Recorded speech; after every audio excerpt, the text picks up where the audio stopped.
अध्याय 20। तब नामाती सोपर ने कहा, मेरा जी चाहता है कि उत्तर दूं और इसलिए बोलने में फुर्ती करता हूं।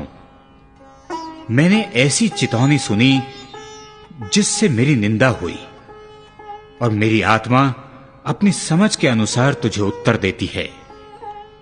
क्या तू यह नियम नहीं जानता जो प्राचीन और उस समय का है जब मनुष्य पृथ्वी पर बसाया गया, कि दुष्टों का ताली बजाना जल्दी बंद हो जाता और भक्तिहीनों का आनंद पल भर का होता है।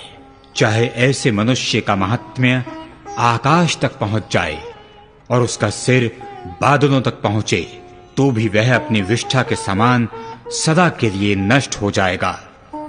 और जो उसको देखते थे वे पूछेंगे कि वह कहां रहा।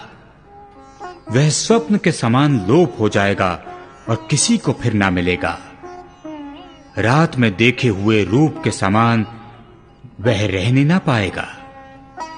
जिसने उसको देखा हो फिर उसे ना देखेगा और अपने स्थान पर उसका कुछ पता ना रहेगा।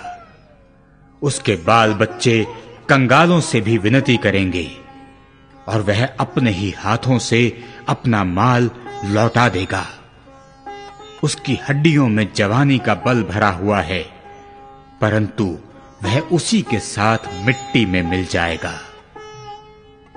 चाहे बुराई उसको मीठी लगे, वह उसे अपनी जीभ के नीचे छिपा रखे और वह उसे बचा रखे और ना छोड़े, वरन उसे अपने तालू के बीच दबा रखे, तो भी उसका भोजन उसके पेट में पलटेगा और वह उसके अंदर नाग का सा विष बन जाएगा।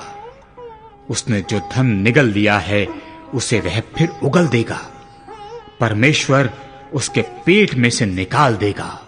वह नागों का विष चूस लेगा और वह करैत के डसने से मर जाएगा। वह नदियों अर्थात मधु और दही की नदियों को देखने ना पाएगा। जिसके लिए उसने परिश्रम किया उसको उसे लौटा देना पड़ेगा और वह उसे निगलने ना पाएगा। उसकी मोल ली हुई वस्तुओं से जितना आनंद होना चाहिए उतना उसे ना मिलेगा, क्योंकि उसने कंगालों को पीस कर छोड़ दिया। उसने घर को छीन लिया, उसको वह बढ़ाने ना पाएगा। लालसा के मारे उसको कभी शांति नहीं मिलती थी, इसलिए वह अपनी कोई मन भावनी वस्तु बचा ना सकेगा। कोई वस्तु उसका कौर बिना हुए ना बचती थी, इसलिए उसका कुशल बना ना रहेगा। पूरी संपत्ति रहते हुए भी वह सकेती में पड़ेगा। तब सब दुखियों के हाथ उस पर उठेंगे।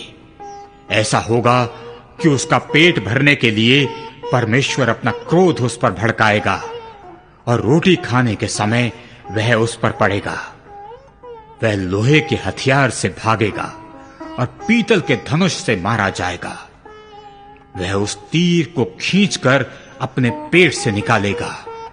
उसकी चमकीली नोक उसके पित्ते से होकर निकलेगी। भय उसमें समाएगा। उसके गड़े हुए धन पर घोर अंधकार छा जाएगा। वह ऐसी आग से भस्म होगा जो मनुष्य की फूंकी हुई ना हो, और उसी से उसके डेरे में जो बचा हो वह भी भस्म हो जाएगा। आकाश उसका अधर्म प्रकट करेगा और पृथ्वी उसके विरुद्ध खड़ी होगी। उसके घर की बढ़ती जाती रहेगी। वह परमेश्वर के क्रोध के दिन बह जाएगी। परमेश्वर की ओर से दुष्ट मनुष्य का अंश और उसके लिए परमेश्वर का ठहराया हुआ भाग यही है।